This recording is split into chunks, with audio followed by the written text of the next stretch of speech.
여야 전직 의원과 함께 정치권의 가장 뜨거운 쟁점에 대한 양측의 이야기를 들어보는 여의도 정치 외전 시간입니다. 신경민 전 더불어민주당 의원, 신성범 전 새누리당 의원 두 분 나오셨습니다. 어서 오십시오. 네, 안녕하세요. 네. 여야가 정쟁을 멈추고 현장을 뛰면서 수해 복구에 발벗고 나섰는데요. 하지만 피해 지원과 재발 방지 대책에는 역시나 다른 목소리를 내면서 입장 차이를 드러내고 있습니다. 여당은 그 지류 지천을 정비하는 포스트 4대강 사업과 그리고 환경부의 물관리 업무 제2관을 이제 검토한다는 이제 그 뉴스가 나왔는데요. 이거는 그 문재인 정부의 정책과 반대되는 것들이라서 여러 이야기가 또 나오고 있습니다. 거기에 이제 그 야당은 조속한 추경으로 이제 수해민들을 이제 그 지원하는 그 대책에 대해서 이야기를 하는 반면에 여당은 예비비로 충당하면 된다. 뭐 이런 입장으로 또 이제 갈리고 있습니다. 여야의 수해에 대한 후속 조치 두 분 어떻게 뭐 바라보고 계십니까? 이번에 이제 너무나 급폭우죠. 급폭우 때문에 일어난 거기 때문에 이 피해에 대해서는 뭐 어쩔 수 없을 거예요. 이건 네. 여야가 정쟁을 멈출 수밖에 없을 것이고 일단은 상대를 긁는 얘기는 할 수가 없을 텐데 수해를 복구하고 뭐 지원하고 이러는 것은 지금 조그만 돈으로 지금 여러 가지 얘기가 나오는데 조그만 예산을 가지고 할 수는 없을 거예요. 네. 이게 큰 예산과 큰 규모의 지원이 들어갈 수밖에 없는 거고요. 물관리 업무 문제는 이게 문재인 정부 때도 그렇고 그 전 정부에도 많은 논란이 있었던 겁니다. 근데 물관리는 환경적인 측면과 그 건설적인 측면이 있거든요.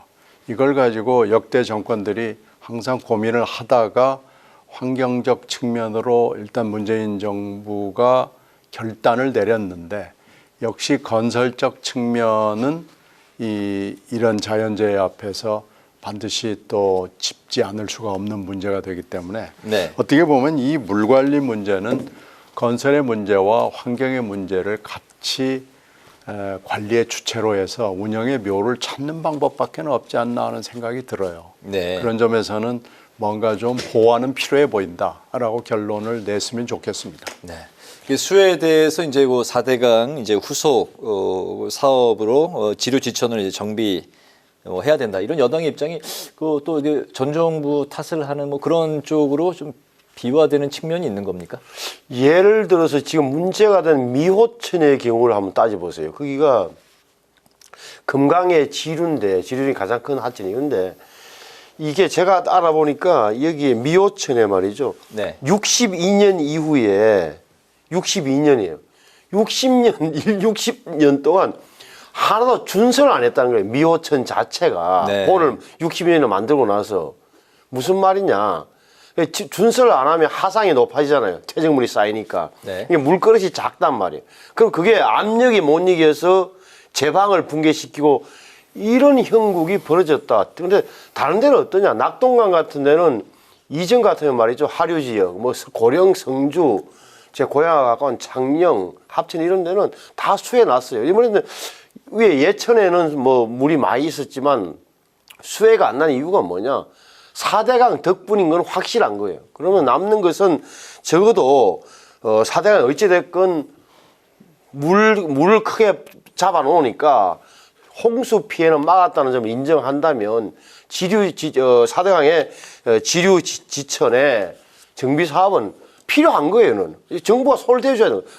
미호천만 하더라도 제가 찾아보니까 민주당 소속 이시종 충북도지사 그 다음에 그 지역구의 제1은 전부 다 이거 준설해야 된다는 이야기를 꾸준히 했는데 지역에서 환경단체들이 반대를 못했던 거예요. 그 부분은 좀 있어서는 안 된다는 부분 하나 하고 지금 민주당에서 이걸 뭘로 돈으로 어떻게 할 거냐 추경을 이야기하는데 지금 돈이 없으면 추경으로 가야 돼요. 맞아요. 그런데 지금은 정부의 설명에 의하더라도 재난 대비 목적 예비비가 2조 8천억 원이 남아있고 다른 예산을 하면 다 4억 정도 그럼 7, 8억 정도는 적어도 가용 예산이 있다. 돈에 여유가 있다고 하면 이것은 지금 돈으로 하는 게 맞아요. 왜냐하면 추경을 하려고 그러면 전체 협상을 해야 돼. 시간도 많이 걸리고 네. 민주당에서 주장한 대로 추경 30조 하면 돈 풀리면 결국 인플레 되고 그렇게 되면 물가 올라가지고 겉보기는 좋지만 결국은 서민들 피해로 돌아간다. 현실적인 나는 추경이 맞는 거예요. 네, 알겠습니다. 전 정부에 대해서는 약간 그 비판으로 화살을 돌리는 거에 대해서는 일단 뭐 그냥 다음으로 넘어갈까요? 아니 그러니까 이 환경으로 넘어가는 게 주장이 있어요. 네. 이 물 관리를 어떻게 할 것이냐. 이게 좀 멋을 부린 거예요. 근데 건설적 측면을 무시할 수 없죠. 그러니까 이것을 건설적 측면과 환경적 측면을 섞어서 물을 관리할 수 있는 운영의 묘를 찾아내는 건 필요해 보이는데요. 네. 준설 당연히 해야죠. 준설을 안 하는 강은 항상 이런 문제를 안고 있는 거니까요. 그러니까 건설적 측면과 환경적 측면을 운영의 묘를 꾀할 수 있는, 기할 수 있는 이런 방안을 찾는 건 반드시 필요하다. 이번에 이게 다시 확인됐다. 이 얘기는 분명히 어느 정권이니까 이건 정권의 문제가 아닙니다. 네. 알겠습니다. 동의하시는 걸 알고? 당연하죠. 이거는 네. 말씀 잘해 주셨어요. 정말 이렇게 합리적으로 보시는 분들인데 4대강 하면 야당 측에서는 뭐 선입견을 갖고 대하니까 4대강 업적이 생기면 반대했던 자신들의 논리가 깨지고 그 결과를 투려하는 것처럼 느껴져요. 그런데 다만 말씀하신 대로 분명한 것은 인정할 것은 인정하고 뭐 녹조 라떼 이런 건 별도로 따져야 된다는 말에 100% 동의해요. 알겠습니다. 2년보다는 수해 복구에 발벗고 나서고 최선을 다하는 그런 정책 경쟁으로 가기를 국민 모두가 이제 바라고 있을 겁니다. 그 윤석열 대통령 역시 이제 귀국 즉시 피해 현장을 이제 돌아본 뒤에 예천과 공주 등 13개 지자체를 특별 재난 지역으로 선포했는데요. 그런데 이 과정에서 대통령이 이권 카르텔 보조금을 폐지하고 이 보조금으로 수해 복구를 지원하라 이게 발언이 나와서 이제 또 여러 가지 이야기가 또 나오고 있는데 왜 하필 이럴 때에 이권 카르텔 이야기가 나오냐에 대해서 이제 여야 간에 또 상반된 의견들이 나오고 있습니다. 어떻게 보십니까? 우선 대통령이 말하는 취지는 자, 돈이 많이 들어가야 되는데 이 많은 정부 예산이 상당 부분이 다른 데로 새고 있다. 예를 들어서 뭐 대통령이 언급은 안 했지만 태양광 같은 데 한 5천억이 다른 데로 술술 샜다. 이런 취지 같아요. 그러니까 불필요하거나 불급한 그런 단체나 이런 데다 거의 퍼주기를 많이 하는 바람에 실제 돈을 써야 할 곳에는 돈이 없는 뭐 이런 취지로 말을 한 것은 이해를 해요. 그러니까 네. 아시는 대로 지난 문재인 정부 시절에 보통은 한 1년에 뭐 한 번 정도 추경하는데 코로나는 핑계거리 있었습니다만 1년에 두세 차례 했고 돈을 엄청 확장 재정을 했잖아요. 그러니까 5년 동안은 400조를 늘렸단 말이에요. 네. 남들보다 더 돈도 펑펑 쓰고 정말 문재인 정부야말로 원 없이 돈 써본 사람들이 정부예요. 이유는 있었지만 그렇게 본다면 지금 정부는 이어받아가지고 돈을 쫄쫄 없는 거예요. 왜? 긴축 재정을 해야 되니까. 안 그러면 정부 너무 국가 부채가 늘어나니까. 그러니까 인기가 없을 수도 있어요. 돈을 안 쓰니까. 네, 돈 쓰는 국민들은 좋겠지만 네. 그런 입장에서 대통령의 좀 답답한 마음을 토로한 거다. 다만 이렇게 어디에서나도 이권 카르텔, 부패 카르텔 많이 붙이기 시작하면 뭐랄까 이게 좀 진정성이 떨어진다 할까 그런 점에 대해서는 대통령도 용어 사용에는 좀 더 네. 국민에게 설명하거나 이게 좀 필요하다는 점은 느끼고 있습니다. 재정 건전성을 추구하는 현 정부의 정책은 옳고 하지만 그 용어 선택은 그러니까 좀 더 신중할 필요가 좀 있다. 강하게 왜 이권 카르텔이 뭐지 뭐 이런 생각을 좀 들게 만드는 것 아니냐. 특히 대통령이 이 발언을 하면서 아주 강한 톤으로 특별히 더 강한 톤으로 언급을 했기 때문에 이야기가 이제 더 좀 나오고 있는 측면이 있는 것 같아요. 아니 그러니까 여기 이 대목에서 뜬금없이 왜 이런 얘기를 해야 되는지 그 대통령의 머릿속이 좀 궁금해요. 예. 아니 이거하고 지금 무슨 관계가 그렇게 깊은 것도 아닌데 갑자기 이 폭우 현장에 가가지고 이권 카르텔 문제를 해서 이걸 아껴서 뭐 여러분을 지원해 주겠다 뭐 이런 논리인데 언제 이걸 가려가지고 언제 지원하겠어요.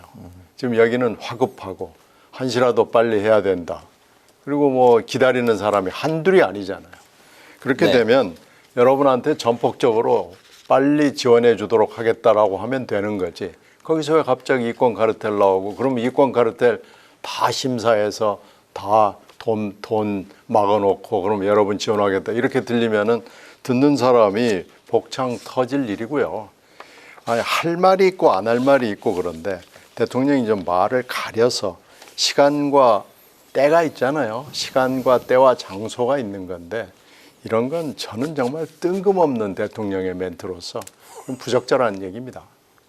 알겠습니다. 이 매년 거의 뭐 빠짐없이 이맘때가 되면 이제 수해가 또 있고 관련해서 이제 정치권, 정치인들의 여러 가지 이제 이야기가 나오는데 늘 그 정치인의 발언이 또 이제 문제가 되고 또 그 뉴스에도 등장을 하는 것 같습니다. 좀 더 정치인의 발언들이 신중하면 좋을 것 같다는 생각들도 계속해서 나오고 있는데 그런 가운데 또 홍준표 대구시장이 이제 포구 골프를 치고 나서 문제가 없다고 이제 처음에 밝혔는데 그 다음에 이제 오늘 오후에 결국 사과를 했습니다. 국민 정서를 고려하지 못해 송구하다로 이제 발언을 했는데 지난 3월에 이제 산불이 났을 때 이제 골프를 쳤던 김진태 강원도지사는 이제 빠른 사과를 하고 윤리위에 회부가 되지 않았는데 홍준표 시장은 내일 당 윤리위에서 징계 개시 여부를 이제 결정하기로 돼 있는데 이 자리에서는 징계가 이제 뭐 여부가 결정이 되고 또 이제 수위가 어느 정도까지 갈지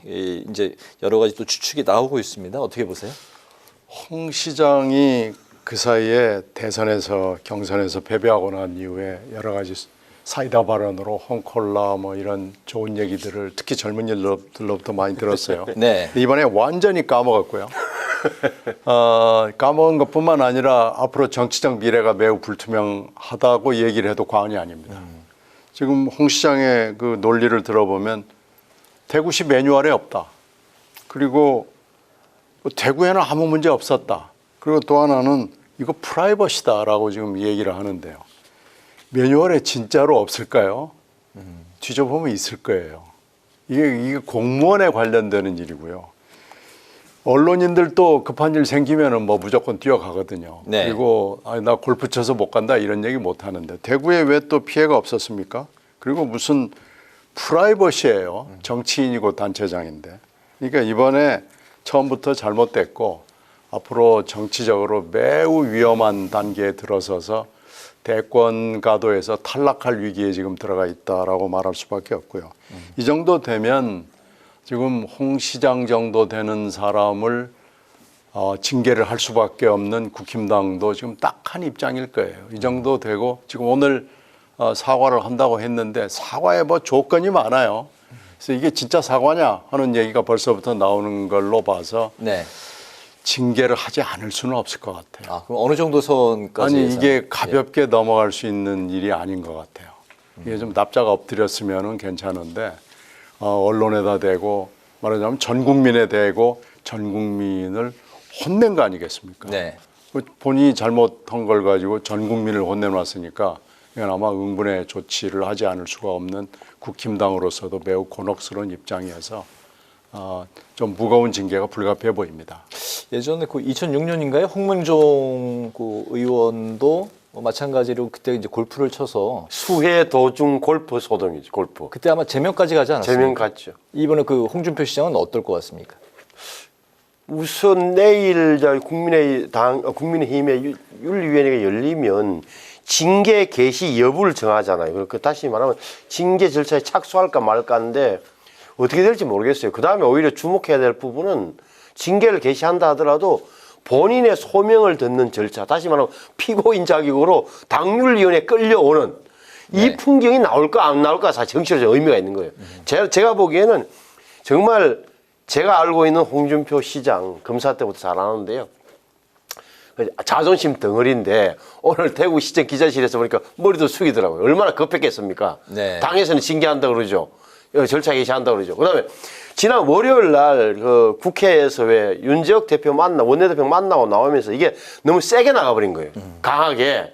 뭐 이런 거에서 벌떼같이 달려들고 나를 이렇게 뭐 하더라도 내가 사과할 사람이야? 뭐 이런 식의. 네. 그게 오히려 좀 국민들에게 저거 뭐 홍카콜라를 넘어서 온고지 뭐랄까 이렇게 보였다는 측면은 정치적으로 굉장히 좀 잘못된 거예요. 그래서 본인이 아마 급속하게 느꼈던 것 같아요. 그러니까 오늘 했는데 자존심을 지키면서 사과한 기색이 역력하잖아요. 그러니까 국민의 정서에 미안하다, 헤아리지 못했다, 뭐 변명을 하지만 근데 저게 아마 홍준표 시장의 성정으로는 가장 낮춰서 한 발언이 저게 다 낮춘 사과다. 제 눈에는 네. 자존심 팍팍 구겨가면서 정말 한껏 낮춘 거라고 저는 봤어요. 네. 그렇다면 방금 말씀하신 그 안에는 홍준표 시장이 그 국민의힘 지도부와 가끔 이제 각을 세웠던 거에 대한 지도부의 일종의 뭐 좀 경고성 메시지도 담겨 있다고 보시는 건가요? 담겨 있다고 봐야죠. 그러니까 그 김기현 대표가 이제 진상조사를 지시했으니까 그 연쇄적으로 이제 윤리가 나오고 하고 하면 당원들 사이에도 안 좋았을 거 아니에요. 아무리 지지하는 사람들이야 뭐 틀린 말 뭐 있냐 하겠지만 네. 상식적으로 본다면 이거는 왜 이렇게 고집을 피우실까 하는 느낌이 있었기 때문에 그런 게 다 깔려 있다고 봐요. 당내에 적어도 반 홍준표 정세랄까 이런 게 좀 더 강해진 이번에 은행 때문에 알겠습니다. 저 자초한 측면이 좀 있어 보이죠. 알겠습니다. 그 민주당의 정당한 영장 청구에 대한 불체포 특권 포기 결의를 놓고 여러 또 해석이 나오고 있습니다. 바로 이 정당한 영장 청구에 대한 이 수식어 때문인데 이 전제가 이제 붙어 있는 거죠. 그렇다면 이제 사건마다 개별적으로 사안을 판단해서 불체포 특권을 포기하고 안 하고를 하겠다는 거냐 이런 이제 그 또 이야기가 나오고 있네요. 그 거기다가 이제 그 이번에 혁신위가 공천룰 개정을 또 이제 예고한 상황인데 거기에 이제 원외 친명 모임 더민주혁신위는 현역 50% 이제 3선 이상 75% 물갈이를 요구하고 나선 상황입니다. 공천룰을 둘러싼 전쟁이 앞으로 이제 본격화되는 거 아니냐 얘기가 나오고 있습니다. 뭐 현역 50% 3선 이상 75% 물갈이 상당히 이제 큰 폭의 그 요구 같은데 어떻게 보세요? 이건 아마 이제 여당도 이 흐름이 있는 것 같아요. 뭐 퍼센티지는 좀 다르지만요. 네. 여당도 분명히 이런 흐름이 있고 지금 야당에서 일단 선도를 하는 모양새예요. 그래서 이걸 가지고 이 퍼센티지는 조금 아마 조정이라고 그럴까요? 뭐 이런 건 있을지 모르지만 이 기류는 여야가 공이 똑같이 흐르고 있다라고 보여지고요. 네. 이제 문제는 야당의 경우에 민주당의 경우에는 이 요구를 혁신위가 받을 가능성이 굉장히 높습니다. 그래서 혁신위가 지금 1호 안건 아까 말씀한 대로 1호 안건을 체포동의안 무조건 하여튼 안 받는다. 이걸 무조건 하여튼 받는다. 뭐 이제 이거 가지고 치고받고 하다가 결국은 의총을 통해서 정당한 구속영장 청구라는 단서를 달았잖아요. 네. 그렇게 해서 지금 1호 안건은 넘어갔는데 결국 혁신위의 본안은 공천룰, 특히 뭐 이런 문제들 이렇게 되는 거 아니냐라는 전망이 있었어요. 근데 지금 그 방향으로 가고 있다는 확신을 주는데 지금 그러면 그렇지 이제 진짜 본론이 나오는구나라고 지금 생각을 하고 있고요. 네. 분명히 이 흐름은 이대로 갈 것 같기는 해요. 다만 이 퍼센티지는 분명히 여러 가지 논란 끝에 약간의 조정은 있을 것이다. 이렇게 전망합니다. 드디어 이제 본론이 나오는구나라는 그 내부의 이제 분위기도 말씀하셨는데 그 내부에서는 그 혁신위가 좀 정도껏하지 그 정명군처럼 또 그 행세하는 거 아니야 이런 바로 이제 본론이 나오는 거 아니냐 같은 이제 맥락의 목소리 같습니다. 아니 이제 여기서 이제 본론이 나온다 하면 네. 이른바 흔히 하는 말로 바깥에서 볼 때 이제 친명 대 비명 전쟁이 공천룰로 실제적으로 전선이 명확해지는구라는 그 이야기를 하는 건데 네. 어찌 될지 모르겠어요. 제가 보기에는 다만 이제 여야를 막론하고 현역 의원들의 지금 21대 국회에 대한 불만은 누구의 잘못을 떠나서 많이 퍼져 있고 이게 현역 물갈이로는 쫙 많이 퍼져 있단 말이에요. 여야를 막론하고 특히나 3선 이상 물갈이 이런 여론하면 좀 많아질 거면 분명해요. 누가 뭐 수혜자가 될지 모르겠습니다. 그건 맞다. 그런데 모르겠어요. 뭐 어느 쪽에서 먼저 하건 네. 한쪽에서 불을 당기면 다른 쪽에서 대응해서 좀 더 공천 혁신으로 경쟁이 될 수밖에 없는 구도다. 그러면 올해 연말 연초되면 아마 상당히 많은 변화가 일어날 것은 분명해 보이고. 근데 불체포 특권 포기를 놓고 지금 정당한 붙이는데 이 부분은 뭐라 그럴까 상호 뭐 혁신위와 당내가 어떻게 보면 중간선에 타협한 것처럼 보여지는데 이게 어정쩡한 타협이라고 느끼는 지점이 있는 거예요. 왜냐하면 이른바 비명계 32여 명이 특권 포기를 아예 선언하고 했을 때 이게 어떻게 해석되냐면 다음에 만약 이재명 의원에 대한 체포 동의안에 놓으면 우리는 가결시키겠다는 강력한 의사 표현이란 말이에요. 이렇게 되면 이게 연쇄 반응을 일으킬 공산이 제가 보기에는 제3자 눈에는 커 보였던 거예요. 그러면서 정당한 한마디로 해서 좀 더 브레이크를 한번 걸 수 있는 여지는 만들어 놨다라고 보여져요. 알겠습니다. 이제 두 가지 이슈가 오늘 그 논의로 남아 있는데 이 부분은 좀 간결하게 좀 가보면 두 개 다 갈 수 있을 것 같습니다.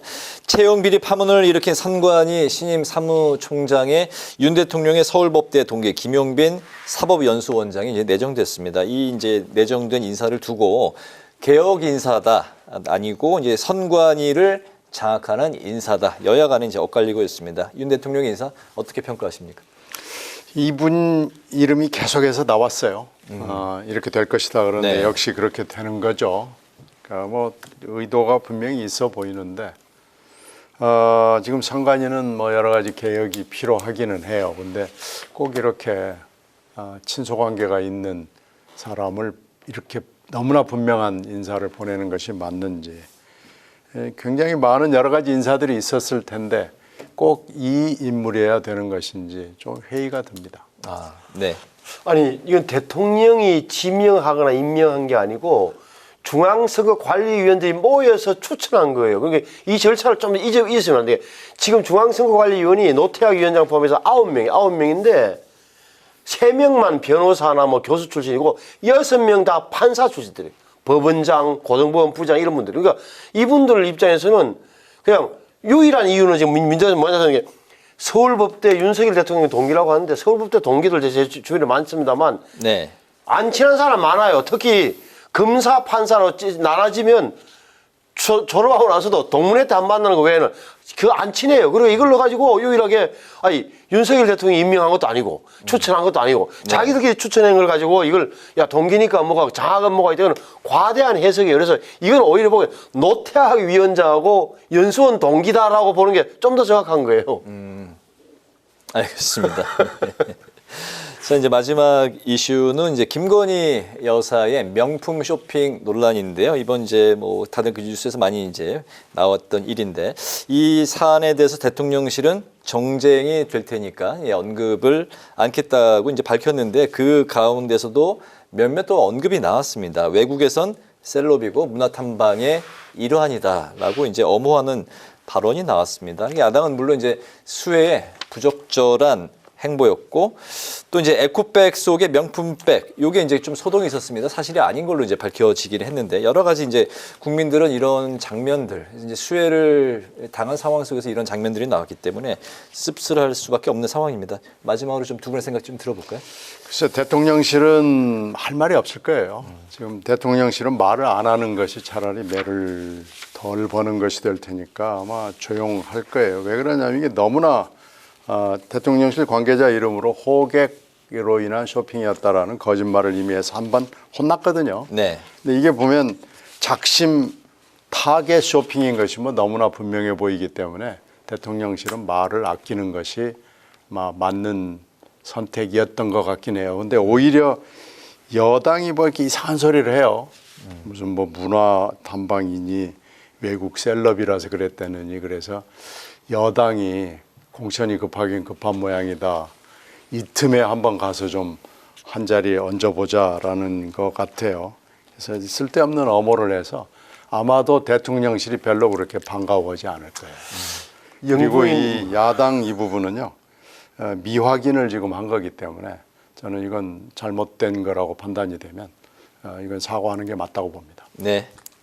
말씀을 잘 해주셨는데 정말 이게 에코백을 들고 나갔는데 속에는 샤넬백이 있더라 뭐 이런 거잖아요. 그러면 네. 완전 위선의 극치처럼 뭐 이중적 처사잖아요. 그러면 그렇게 아니잖아요. 그러면 완벽하게 사과하는 게 맞다라고 확인되면 그거 정확하게 해주 좋겠고 또 하나는 이제 대통령 영부인의 이게 쇼핑이 어떻게 보면 좀 뭐랄까 사리 깊지 못한 것은 분명한 거죠. 다만 제 눈에 비친 거는 예를 들어서 뭐 영부인이 김건희 여사가 한 스타일을 하는 사람이니까 그 동네 가서 가장 좀 트렌드를 볼 수, 패션 이런 흐름을 볼 수 있는 게 편집사업 아니겠느냐. 네. 그래서 개인적인 호기심에서 갔던 것 같고 물건 산지는 여부는 잘 모르겠어요. 어쨌든 그건데 타이밍이나 이런 게 아주 부적절했던 거죠. 왜냐면 작은 동네 가가지고 50만 사는 작은 도시에 가가지고 명품 볼 게 뭐 있겠습니까? 우리나라 훨씬 더 좋은 명품 많을 텐데 이런 생각 왜 갔을까 하는 생각을 했다 그래서 저는 살이 깊지 못한 건 맞다라고 봐요. 알겠습니다. 오늘 이제 여러 가지 이슈를 다뤘는데 그중에 절반 정도는 발언에 대한 이야기였던 것 같습니다. 역시 정치는 말로 하는 것이고 그만큼 더 발언에 신경을 써야 되겠다라는 생각이 또 많이 드네요. 그 여의도 정치회전 이제 마칠 시간이 됐는데요. 지금까지 신경민 전 더불어민주당 의원, 신성범 전 새누리당 의원과 함께했습니다. 오늘도 두 분 말씀 잘 들었습니다. 감사합니다. 감사합니다.